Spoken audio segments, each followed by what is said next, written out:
What's good, ladies and gentlemen? This is your guy, Mr. Live, coming at you direct for Week 7, Thursday Night Football. I'm here to bring you my thoughts, opinions, and predictions. And if you're clicking on this video, I appreciate you tuning in, man.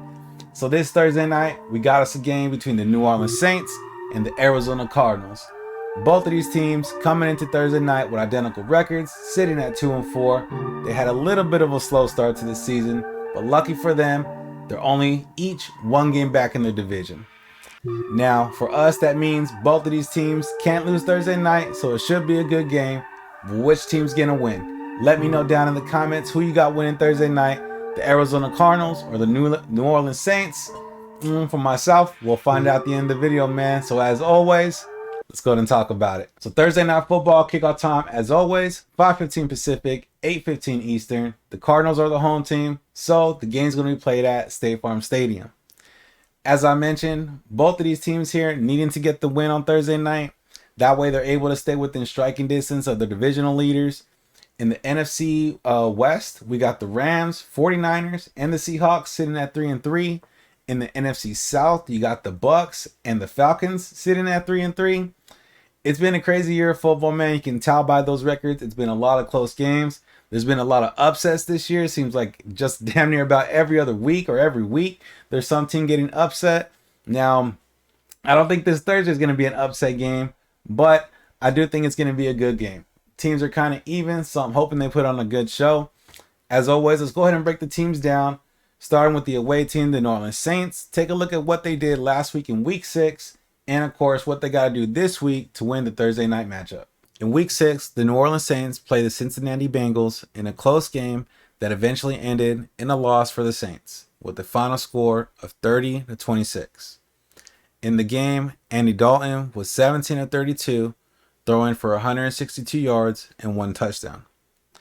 The running game for the Saints was solid. Alvin Kamara led the team with 99 yards on 19 carries.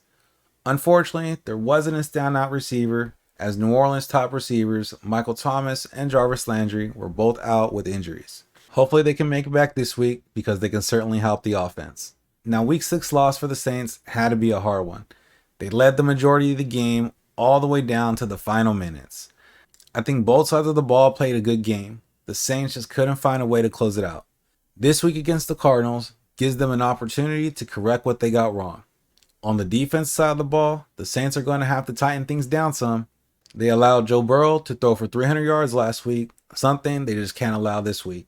And the Cardinals are getting a good receiver back this week also. So all the more important for them to make sure this doesn't happen. One way we know to stop or reduce the pass is to have a strong run game. Currently, the Saints have the 7th highest rushing total in the NFL. If they can establish the run and score some points early and not allow a big day from the Arizona passing attack, it's going to give them a good chance of win Thursday night. But I did mention Arizona getting a certain receiver back this week.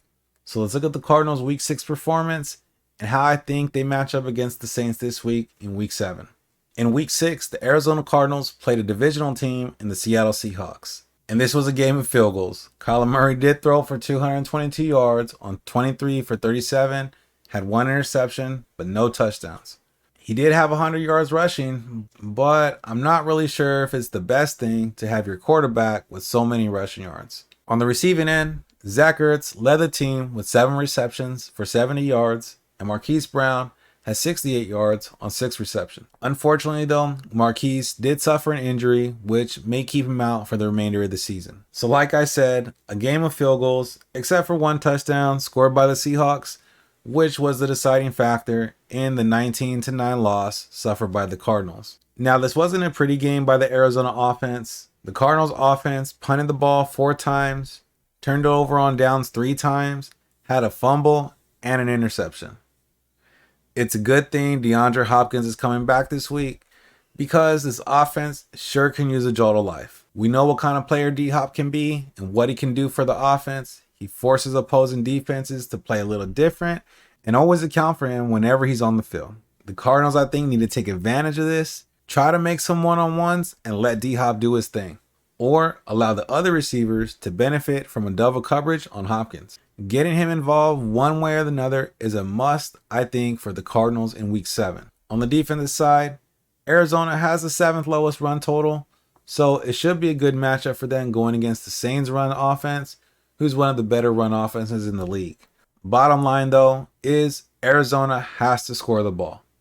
The defense should be able to stop the Saints enough to allow the offense the opportunity they need to punch the ball in, but are they going to be able to do it?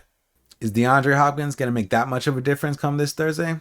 We shall find out. So let's get to my prediction and see which team I think is going to be winning this matchup.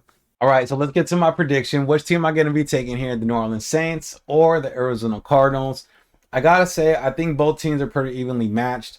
I don't think either team's been playing particularly well. They've had their ups, they've had their downs this season, but like I said, they haven't been playing particularly well. They've had some injuries.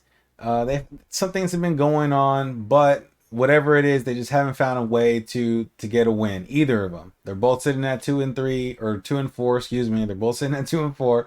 So it's hard to really determine who's been playing better. When I go based off of last week's performances, I want to go with the New Orleans Saints because, you know, they played a better game last week. They went against Cincinnati, who's been playing some pretty good ball also lately. They were able to put up some points without their receivers, and they're probably not going to have their receivers back this year. This week. But if they do, that's definitely going to boost them up. So that's going to be a big difference there. If they get the receiver by time Thursday night comes around, then I have no problem taking the Saints. But without them, I'm just a tad bit reluctant. The only reason I'm a tad bit reluctant is because DeAndre Hopkins coming back for the Arizona Cardinals, and I think that is going to give them a little jolt, a little boost. You know, it's something that they need, because the way that offense has been looking last week just wasn't good at all. So that's going to give them a boost, and that might be enough to get them over the hump. However, I honestly don't think so. I think DeAndre Hopkins is getting just a little bit older. He's been getting, some injuries the last couple years. So who knows if he's still the same player that he was before. I'm thinking that he's probably not going to be that exact same player. And because of these things, that's why I'm going to take the New Orleans Saints here. I think they're playing just a little bit of better football right now. I also think their run game is going to be able to come through and help them out in this game Thursday night. I understand the Cardinals, they have a pretty good run defense on their side, but I like Kamara, I like what he's been doing this year. So I think he's going to be able to go in there and establish that run, get some early points, and then hold off that offense for the rest of the game. So we'll see. If you agree with me, man, like I always say, let me know in the comments. If you disagree, let me know in the comments, man. If you enjoyed this video, hit that thumbs up for me. It does go a long way. Or drop your guy a follow for more videos like this every Thursday night, Sunday night, and Monday night games, trying to bring you my thoughts, opinions, and predictions. So if you like those videos, man, like I said, drop your guy a follow here. As always, have a little fun. Catch you on the next one, man. Peace out.